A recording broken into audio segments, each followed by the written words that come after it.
Hello, everyone, and welcome to the Canadian Film Fest. My name is Mark Ishodia. I'm one of the programmers at the festival, and I'm joined here by Kevin T. Landry, the director of the short film Woodpecker. Kevin, thanks for joining us. Thanks for having me. Um, this is a film that's about uh, uh, uh, a mother and a son relationship, but it's also about this young guy who's trying to find his place in this hostile environment. So why don't you start off by telling us what the inspiration for this story was and how it all came together? Actually, like a lot of short films, it came from my own personal experience with that. We're gonna go right down with the heavy stuff. It's about how I had trouble dealing with my father's death when I was 17. Mm, So I kind of, when you're at that age, around 17, 19, you feel invincible. You feel like traumas don't mean a thing. You can't overcome anything. And when my father died, I'd just been accepted at in film school in Montreal, and mm, I was living in not in the suburbs, but about like an hour and a half away in a small town called Granby. We're known for our zoo, and that's pretty much it. uh-huh. So that pairing us up with Le Bruit des Moteurs is really funny because there's the line in the trailer like, yeah, when you're in town, you either work for the zoo or you Yeah, work for the border. And yeah. yeah, that's the same for us. Like half the people my age were working at the zoo back then. And so when my father died, I didn't want to live it. I just wanted to run away. Hmm. And I moved to Montreal as soon as possible. I never lived through the all the pain, but what's the word I'm looking for? The grief.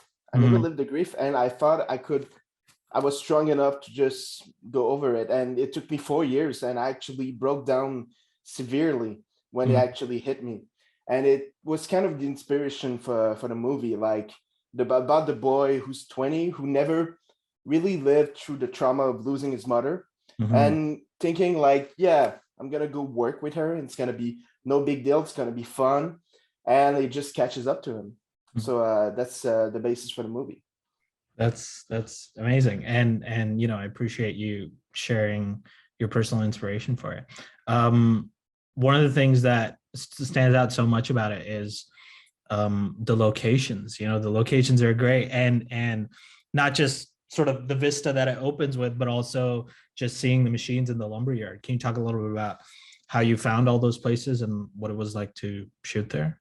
Yeah, definitely. Actually, I'm lucky enough to come from a family of lumberjacks, both on my mother and father's side. So Uh-huh. I always felt kind of like the lame duck in the family because I'm one of the few who hasn't who didn't go into that line of work afterwards. Mhm. Mhm. So that they're really cool about it, though they're not judging me or anything. But you kind of judge yourself for being the odd one out. Yeah. So I knew I wanted to do it in that environment because I knew it would. There was something beautiful but violent at the same time, being this far away from civilization with the Mhm. big machinery. And I remember like when I did my research, one of the guys I worked with told me, what's the word contrainte in English? Um, one of the bosses told me like that the young ones, the young employees, usually didn't make it past the first week Uh-huh. because it was too hard from them. Mhm. So I knew that's the kind of environment I wanted to put my main character in, like Mhm. this kind of this just rough and violent environment, both with his relationship with his mother, Mhm. and just physically because of the job. Yeah, yeah, yeah.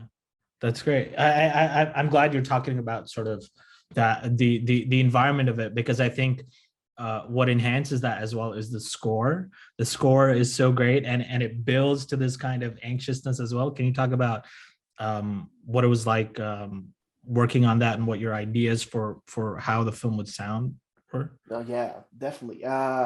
Well, I was lucky enough to work with two legends in the business in Quebec. I met in film school back in 2014. René Lucier and Robert Marcel Lepage. Mm-hmm. And like from the get-go, I told him like, yeah, I want something that's full of that's anxious, that just builds up. to this big explosion at the end.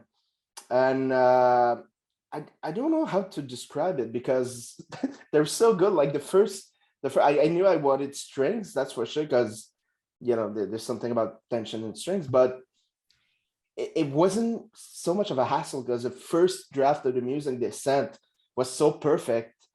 I didn't do much. It was like I have to give him 100% credit. They're the one who came up with the whole environment of the music and stuff like that. Yeah. Fantastic. We're just about out of time, but I'm gonna wrap it up with one more question. I think it's so interesting hearing you talk about how personal the story is in a way, and there is a really delicate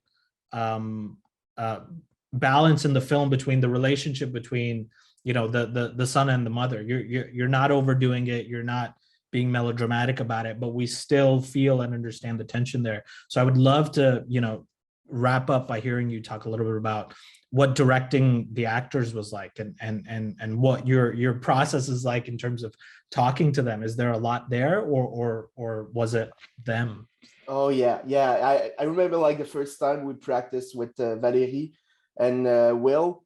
Valérie just had adopted a kid, and she was so ingrained into that the good parts of being a mother.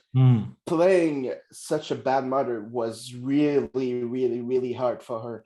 Like I remember, like I kept pushing her, and she at one point she did find her comfort in the character, but I know it was hard for her because of that.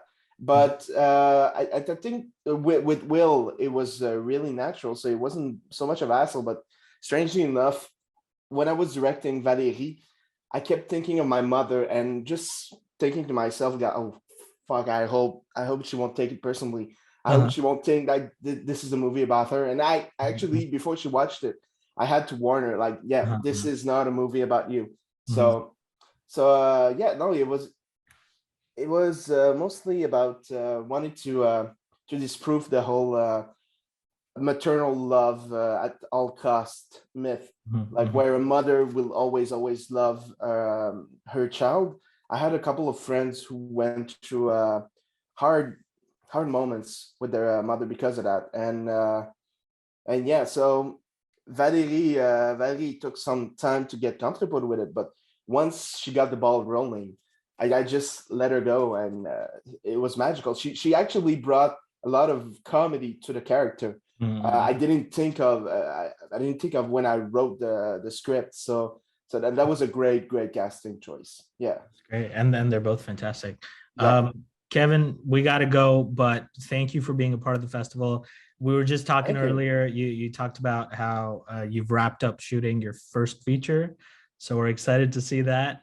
Congrats on that. And hopefully we'll see you in person before too long. I hope so. Okay. For those of you watching at home, stick around. We'll be right back with a Q&A with the feature film. So we'll see you in a sec. Sit back, relax, witness the greatest. It don't get better than this.